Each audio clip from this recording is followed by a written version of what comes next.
Right. So back to how it translates to us. Yes. And like I mentioned earlier, government overspent, you know, in all competitive election years, 2004 being the exemption. So you're worried about 2020. What assurance can you give Ghanaians that the last quarter, we are in the last quarter of this year, government will keep to fiscal discipline? And more importantly, your government has posted average GDP growth 7%, but that is not exactly reflecting in people's pocket. What specific initiatives are you putting in place to ensure greater inclusivity with this huge amount of money coming at so cheap a rate? You know, I think something you are sort of parroting a lot of the popular narrative that we have here, and it is good to confront it because really I think if we all look at where we were in 2017 and where we are now, it's not. I don't have to, you know, sort of trumpet that. Clearly, there's been a change.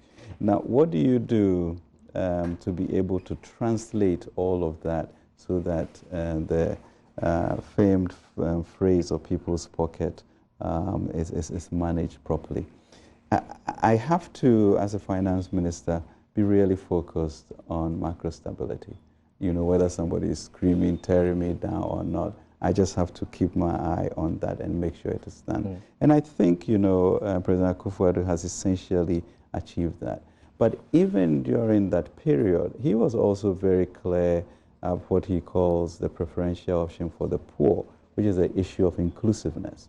You know, so the massive elimination of various vexing taxes and the interjection of free senior high school, what we are doing with planting for food and jobs. Now, this is not a government that is therefore not aware of what the needs of the people are. And to be able to secure the future for transformation, I mean, human capital is so important, and that's what the intervention is. But beyond that is creating a society where there's social inclusiveness, which means that you must get educated, and also there's a sense of social mobility. You know, so when I sit there looking at choices that one has to make, when somebody say, well, you don't have the money to do free senior high, I say, I don't have a choice. The president wants that, and every Ghanaian citizen deserves to be able to be given a platform from which he or she can. I'm still waiting to hear the assurance that we will not overspend in the election year. Well, the assurance that you have, the beauty, throw everything away. Great. Yeah.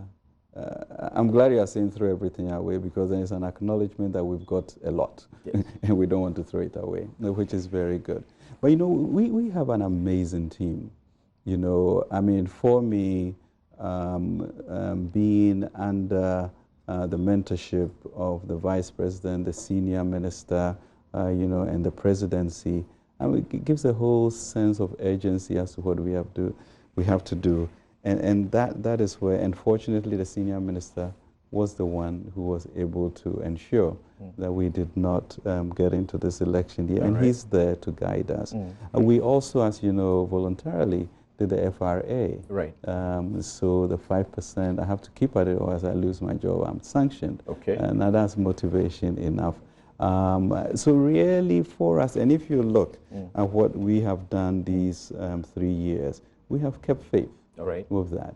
You know. So in a minute, to conclude on this subject of the Eurobond, before I go to you know, microfinance depositors who are waiting to hear from you that indeed they are going to get their full deposit paid back, to the market woman who is listening and watching us this morning, what does this 3 billion means to her?